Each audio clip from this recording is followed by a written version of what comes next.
You're tuning into the Franchastic podcast, and we thank you for being here. Caden, I think we ought to talk about coaches today. What do you think? Yeah, that's a good one. That is a good one. We can talk about coaches that have really made an impact in our life and some of the favorite things that coaches have done that have stood out to us. Anything you want to add that we could discuss? Maybe we'll pick our favorite coaching staff later. Who knows? Ooh, yeah, let's have some fun at the end. Let's really wrap things up with a little bit of something different. Yeah. All right, so we're talking coaches today on the Franchastic Podcast. Fire the open.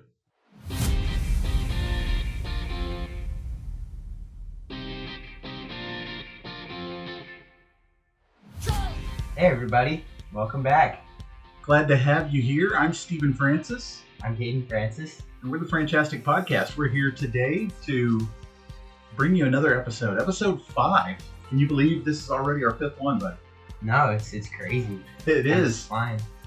Time is flying, and this is exciting. Of course, we have air conditioning back, so we don't have the big loud unit back there behind us.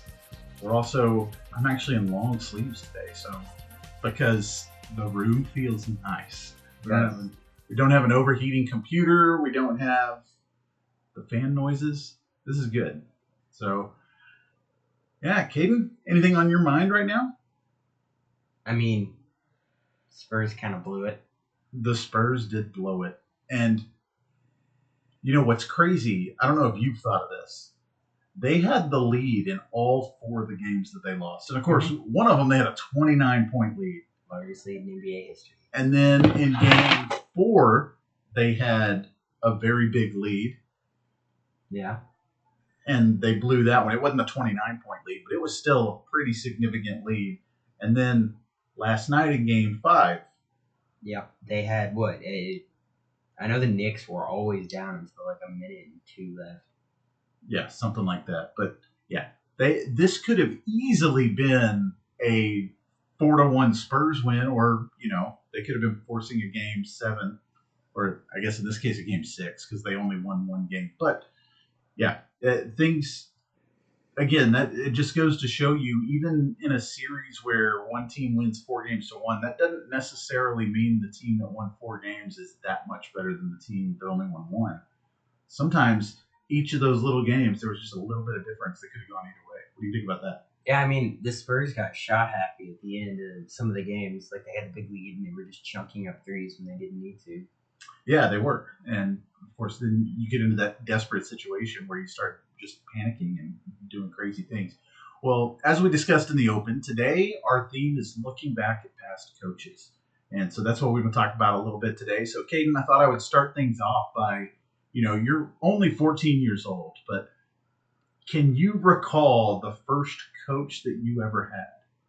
Or the first one that you can remember? We'll say that.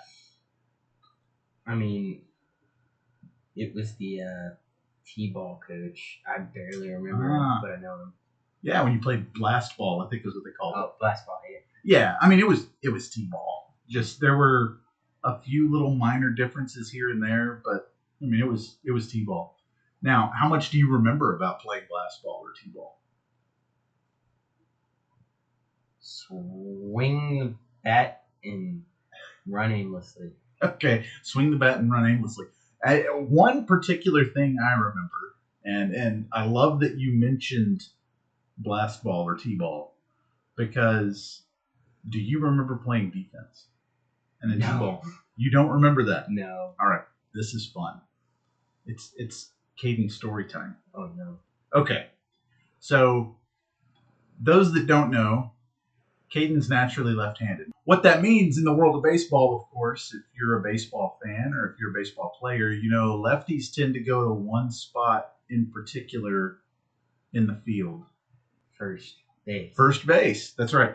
That just tends to be where they put them. And I don't know why it works out this way. A lot of the time, left-handed people somehow are like speed-wise slower. That doesn't make any sense to me, but we're also listed as the most attractive, so yeah, there's that. I can't argue with that. He's a good-looking guy. Look at that mug. Yeah. I don't know what mug means, but face. Anyways. Yeah, it's like an old 30s term. Anyway, so Caden would play first base. And oftentimes, as is the case, especially in T-ball and we're talking about wee lads and wee lasses playing ball like here. that tall. Oh yeah, knee-high to a grasshopper kind of thing. They'll swing with all of their might, and then Caden, what's the ball normally do? Falls. Yeah, Or it stays there.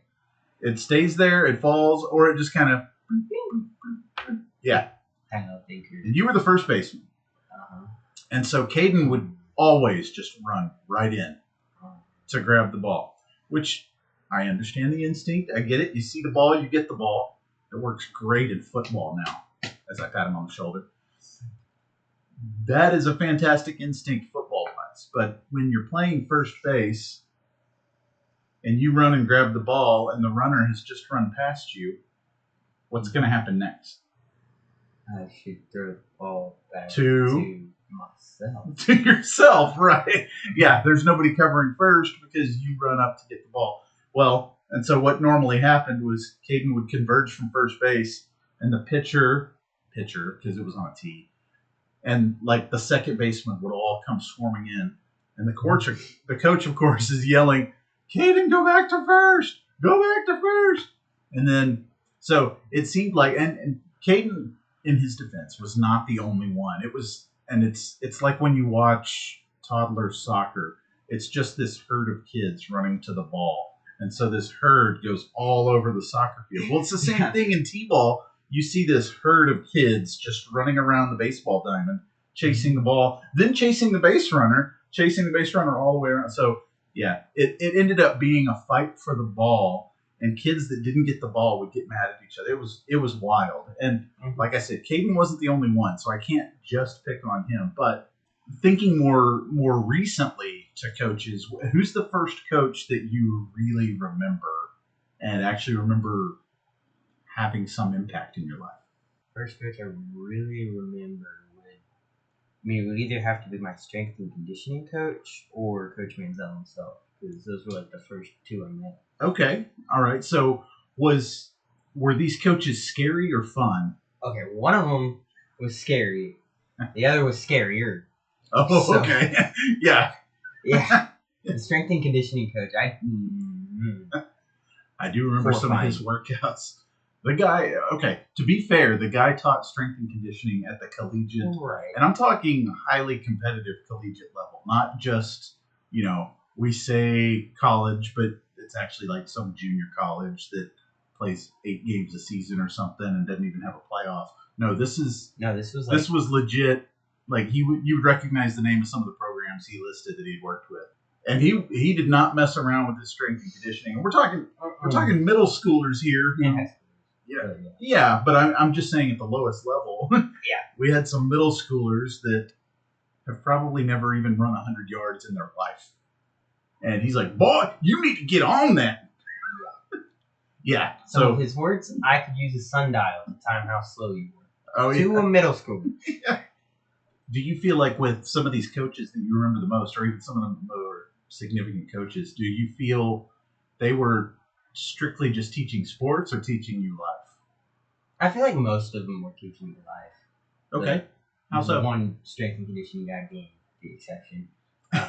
Well, I mean, every practice beforehand, we had like a 5-minute devotion, and they were always teaching that, telling us that, and just, urging us about that and spreading the gospel. Okay, yeah. So I would say teaching us life.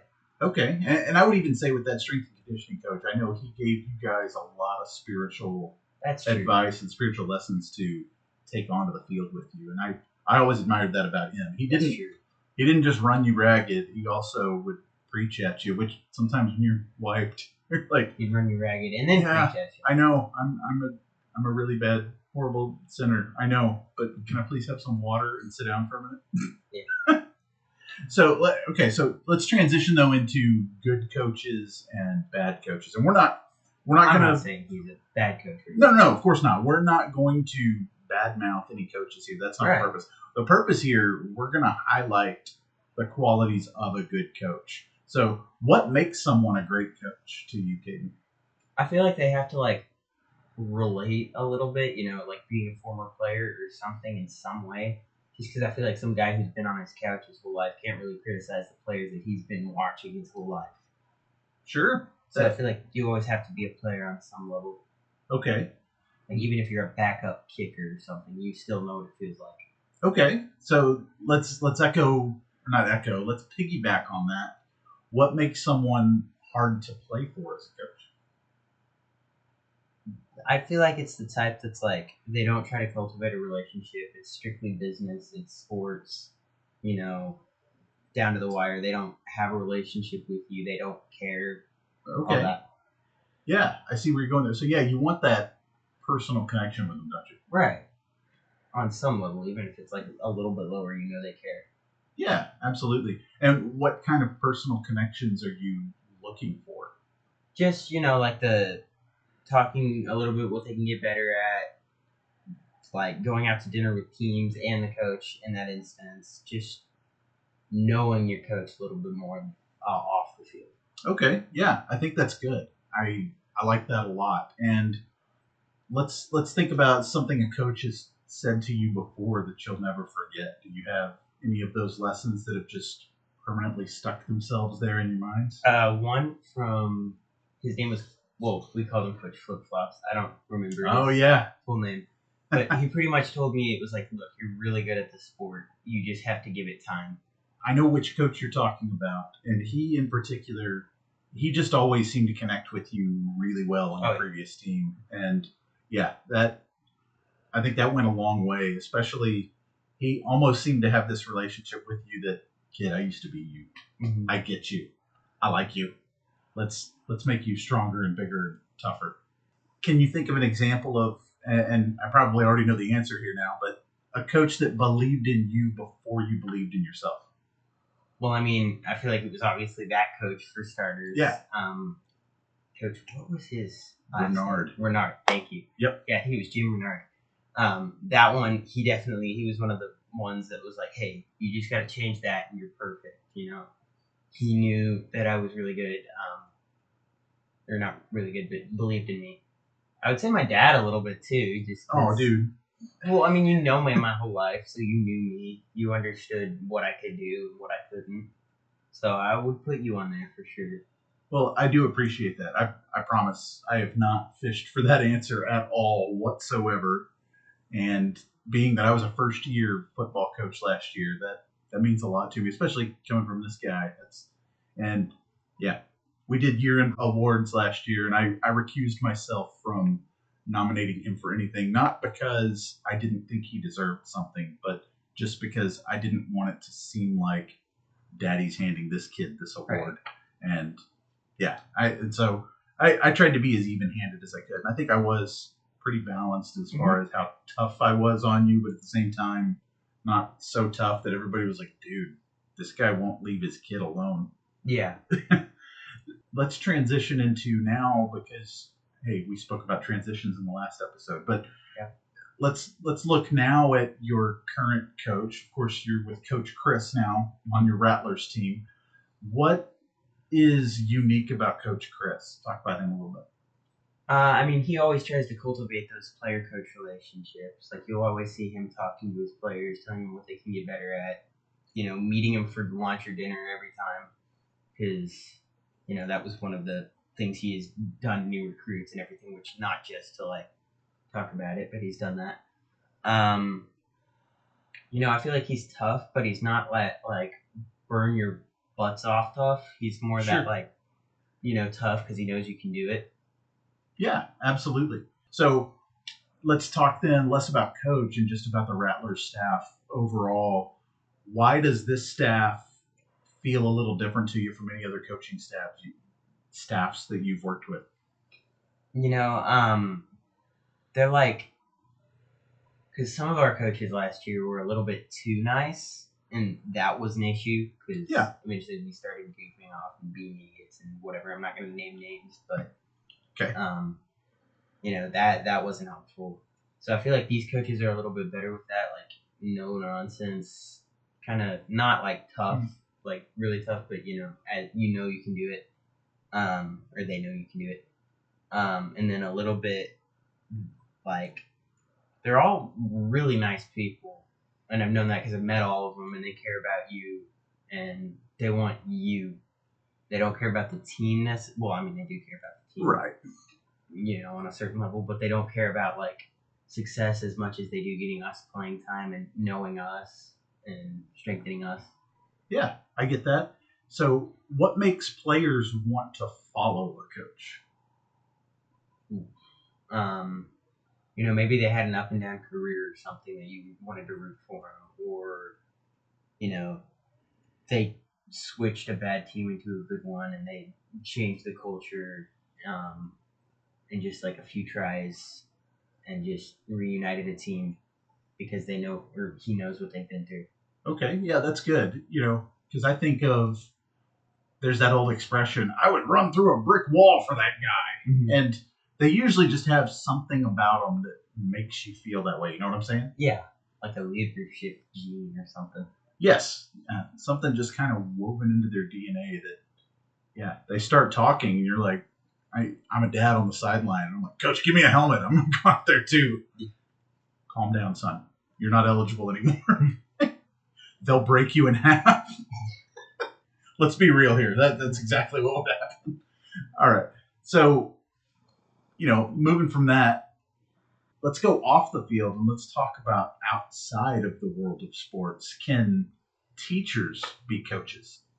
I mean, in a way, yeah. Like they're always like coaching you spiritually in some way, or trying to help you, change you, tell you things you can do better. Um, also, ultimately, the ultimate coach is your Bible because that that tells you how to live, what to do. That's kind of just like a coach. So I would say, you know, yes, they can be coaches. It's just not necessarily as much like your parents, obviously, because they tell you what to do, what not to do, and then discipline you for that, or reward you for it, just like coaches do. Um, so yeah, I would say yes. Okay, yeah. So, because I was going to say, let's stay there for a minute because you started to kind of venture off to say that they kind of can. Let's look at what's one of your favorite subjects in school. History. History. Okay. So think about your favorite history teachers that you've had. Would you consider them history coaches? Yeah, I mean, when you think about it, I mean, they're reading a book, they're giving you questions about the book, just like a playbook. They're, helping you, trying to strengthen your knowledge in that. Yeah. And then they give you quizzes and questions and test you on that, Sure. So, yeah, I would definitely say. Yeah. Because, I mean, here they are, these teachers invest in you. Mm-hmm. They want to see you succeed. Mm-hmm. And sure, there's some bad teachers out there that try to trick you on tests and try to really mess with your head and are very strict in their grading. That, to me, that's just as damaging as the teachers that just give everybody an A, no matter what they do. There's got to be a balance there. But I'm not going to sit here and beat on teachers because overall we love teachers. We love what they do for kids. We love their commitment to helping kids learn. And I would say at least 95% of teachers out there, of course, want the best for the kids that they teach. If not higher than that, it's probably closer to 99. Yeah, exactly. Like 98.99999.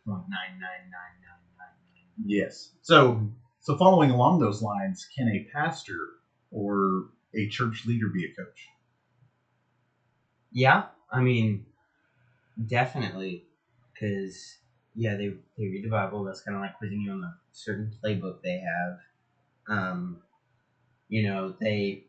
They help you. They kind of, I mean, in a certain sense, they discipline you if it goes far enough or it's extreme. Um, they invest in you. They want to help you grow, spiritually. Um, yeah, I would say yes. Okay. I had a little bit more, and my brain kind of gave out. No, you're fine. I mean, you gave some really good examples there, and I really like what you had to say about that. And what about? I mean, you actually kind of said this already a little while ago, but I'll go ahead and ask it anyway. Can parents be coaches? Yes. Yeah, I already said yeah. You did. Yes, I would say so. Just they discipline you. They tell you what to do. They tell you what not to do. They discipline you or they reward you for that. They want to invest in you. They want to help you grow.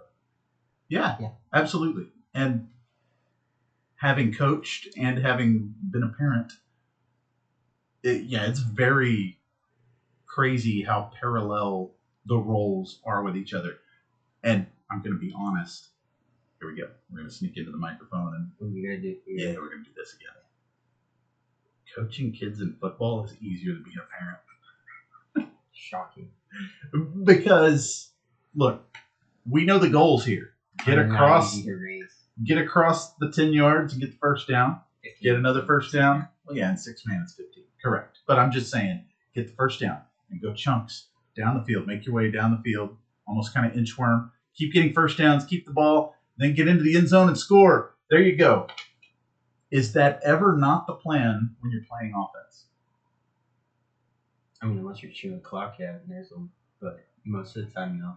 Right, but it's still hang on to the ball and keep moving the ball forward. Don't get a fourth down, or worse, don't give up on fourth down, right? But don't get like a 4th and 37. Exactly. Don't give the other team the ball, I think is what we're really trying to say there. But in parenting, there are so many things going on, so many different goals, plates spinning all around you at once. And look, it's a beautiful thing. I love being a dad. I love being a father to a son and a father to a daughter.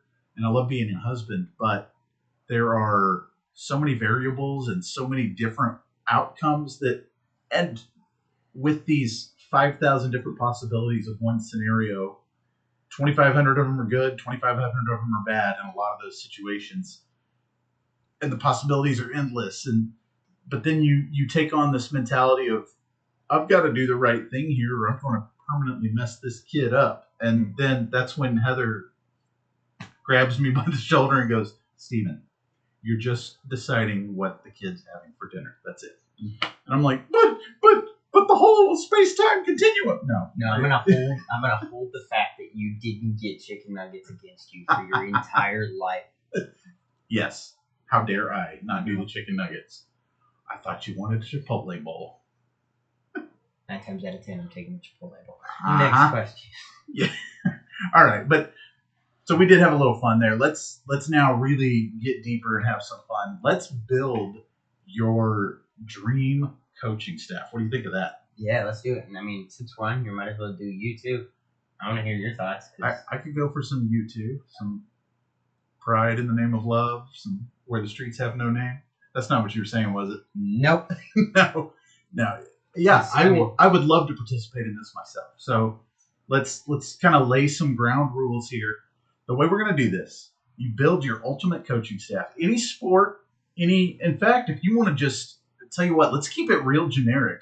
We're just going to build this ultimate sports squad, kind of like the last team standing, like y'all do in your youth group. Okay, you kind of want guys that are a little good at everything, right? Yeah. Because maybe y'all are going to go play some softball, and then after you play softball, there's a flag football match, and then after flag football, there's some volleyball, and then maybe you're sitting down for Bible drill because you got to keep your mind sharp, or sword drill. Yeah, sorry, I grew up calling it a different thing than sword drills, but anyway, yeah. Let's think of it from that perspective. It could be any walk of life, any person in your life that has been a coach to you. You get what I'm saying? All right. Or anybody that's just been a coach overall. And I mean, do you want to do it draft style, or like? Because I know there's going to be a few people that we have. Like, so you mean like if you pick somebody, I can't pick them? Mm-hmm. Yeah, we can do that. That's fine. Yeah. I'll let you go first. You'll let me go first. I'm being generous. Okay, so we're going to start with the head coach. Yep. My first choice for head coach, I want somebody that knows athletics overall. Mm-hmm. All around, mostly. Yeah, exactly. Has kind of had a hand in a little bit of everything. Is probably kind of a good life coach because you want him to have a good head on his shoulders. You want him to be a pretty moral guy. Yeah. So I'm going to take the late, great Lou Holtz, who passed away just this past summer or spring. Yeah, because it's actually not summer yet. But anyway, the great Lou Holtz, he was, for those that don't know, he was the head coach at Notre Dame forever. And then he was on College Game Day for a while. Fantastic moral character. You never heard anything bad about him. unless I was just not paying attention because I was a naive kid. But I never heard anything bad about him. What do you got? All right. I'm going to think a little bit here because I'm actually not going to go Kyle Shanahan. I know I'm shocking. Maybe I can have him later, though.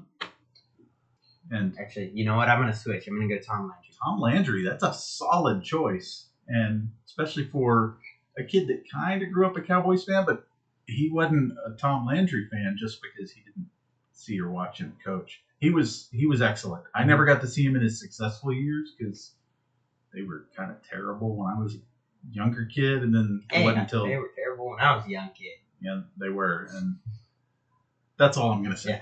Yeah. All right, so let's move to offensive coordinator, somebody who just knows offense overall, who can get kids moving to either make awesome things happen. So you've got Tom Landry. Who would you pair with your head coach as your offensive coordinator? Now it's Kyle Shanahan. Kyle Shanahan. Yes. Great offensive system, really good at finding studs and putting them where they want to be. So I'm going to give me Kyle Shanahan. All right. He likes to have like 50 running backs on his team too. And they all That's do not well. An issue. No, I know. Yeah. Okay. So for my offensive coordinator, and this is where I'm gonna move away from football, but let's keep things kind of all around here. I'm gonna go to Phil Jackson. He was the coach of the great Michael Jordan. The Bulls. That's smart. He coached the Bulls to their 6 championships. I think if he was to try his hand at all sports, so he invented an offense in basketball called the triangle. Mm-hmm. And that revolved around just basically targeting your 3 best guys. Right. And making sure one of them is always the guy that's going to make the play. And I probably did a very poor job of breaking that down, but that's really what it comes down to.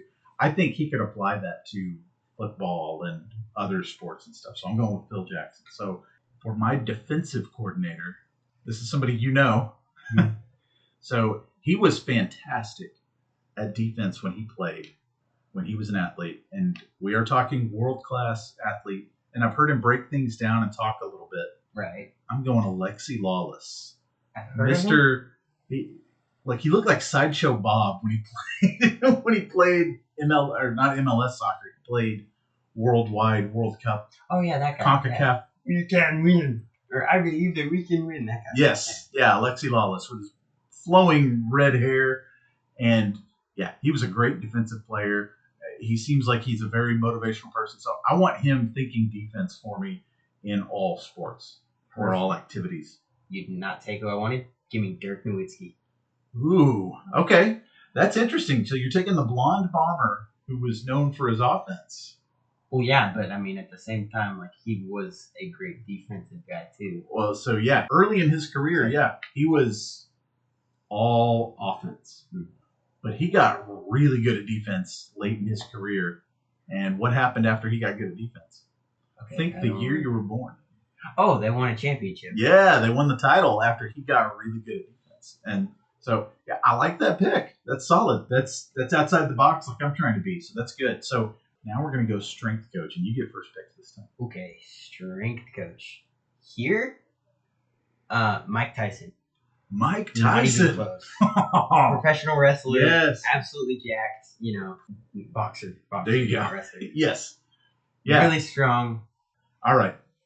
For my strength and conditioning coach, and this is going to really hit close to home for you here, Caden. Okay? I'm going to pick the guy that'll look you dead in the eyes and go, come with me if you want to live. Arnold Schwarzenegger? Arnold Schwarzenegger is going to be my strength coach. All right. Yes. Yeah. We've introduced Caden to the Terminator series of movies, and it's a lot of fun. Strength and conditioning coach is Arnold Schwarzenegger, and that means I get to now pick my motivational speaker. Mm-hmm. This one is going to come out of left field, but you'll understand it. It is our pastor, Tom Pennington. Yeah. He's going to be my motivator. Look, Pastor Tom loves football, so it's not like he's not going to be familiar with athletics or anything like that, but he's going to come at it with a very strong spiritual background with what he's talking about, and he's going to motivate you to go out there and do your best. Well, I mean, since you took the number 1 overall pick there, I'm going to take Max Della Rocca. I don't know how you pronounce his name. He's one of the youth leaders at our church. So He's a fantastic Really awesome guy, and he knows quite a bit about at least soccer. I know that. Yeah. I know specifically soccer because he grew up in Mexico. So Exactly. Yeah. Yeah. Solid choice for your motivational speaker. So, all right. So since we've snaked it around this way, that means you get to make the final. And probably let's be real here. On a team of athletes, this is going to be the most important position, isn't it? Right. Yeah. Yeah. He already knows what we're going to do. Now we're going to pick our snack and post game meal coordinator. Who you got? Biggest offensive lineman. No, I'm kidding. I feel like it could be my mom, but if it's anyone at the same time, though, I could go Gordon Ramsay or a professional chef. Ooh. That counts as a sport. So then I'm really reeling him all in. Oh, all right. I'm going to go Gordon Ramsay. He's going Gordon Ramsay. How about that? Okay, so My mom's amazing. That is fantastic. Well, so he stole a little of my thunder there. Yeah, my snack and post game meal coordinator, hands down, it's gonna be my wife Heather, my sweet beautiful bride. She is the person that can go into the pantry, and to me and you, all we see is like a bag of non-enriched flour and a couple of ingredients like a can of corn and maybe some frozen peas. Okay, well that's a shepherd's pie. See, you think the way your mama does. I know. Because I just look at that and go, I guess I could make some biscuits and then just make a can of corn and some frozen peas, and we'll call that good. No, they see things at a different level. But my point there, yeah, she can see things and just create something out of what just looks like a bunch of ingredients and make it into a meal. That's who I want making my snacks and post-game meals. That's true. Yeah. So, all right. Well, so that's going to lead into our final question that I have for you, Caden, as we start to wrap things up here. If you could say one thing to one coach in the past and you wanted to thank them, what would you say to them? It would be Coach Renard, and I would just say thank you for believing in me. And I'm going to, push and be the best that I can. And you were always there at the start. All right. I love that. That's great. And yeah, I personally would thank Coach Renard as well for the work he did investing in Caden, because he was one of those coaches. He is one of those coaches that you can just tell he really genuinely cares about the kids, cares about their hearts and their character. And he was tough on you, but he was the type that was tough on you because you knew he knew you could do it. Exactly. Yeah, that's fantastic. Well, anything else you want to add as we finish up our coaches episode? Who's your favorite all-time coach? And then my favorite all-time coach. So, first of all, here's a little test to see if Justin, my cousin, is listening, because I'll just say one thing and it'll get the two of us laughing so hard, and maybe it'll probably have to be like outside because it'll take forever for me to explain this. But if I just go set ball, that'll get him laughing so hard. It's awesome. And if he does it to me too, I'm laughing so hard. But anyway, we had an old coach named Coach Hill that instead of going down, he would just every time set ball, and you'd hear him echoing from the top of the hill at the junior high. But no, the one coach that really stood out to me the most in my life was Coach Brad Freeman. At first, he seemed like he did not like me, like he did not care about me, and that was not the case at all. It was actually that I wasn't trying hard enough. I wasn't giving my best out there. And he was my secondary coach my 8th grade year, and then he was, again, my secondary coach my 9th grade year, but also he was the head coach of my 8th grade team, I think. But anyway, he taught me everything there was to know about thinking like a defensive back, thinking about the defensive side of the game. Because as a kid, you only think about offense mostly unless you play. And he really flipped the way I thought about the game and pushed me to notice that I wasn't hustling enough out there. But it wasn't because I was slow. It was because I just didn't realize that I could be a lot faster than I was.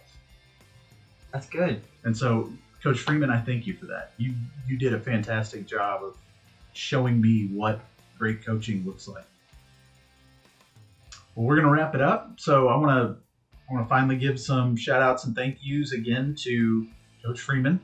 And of course, we want to thank our Lord and Savior Jesus Christ for just everything that we have and everything we've got.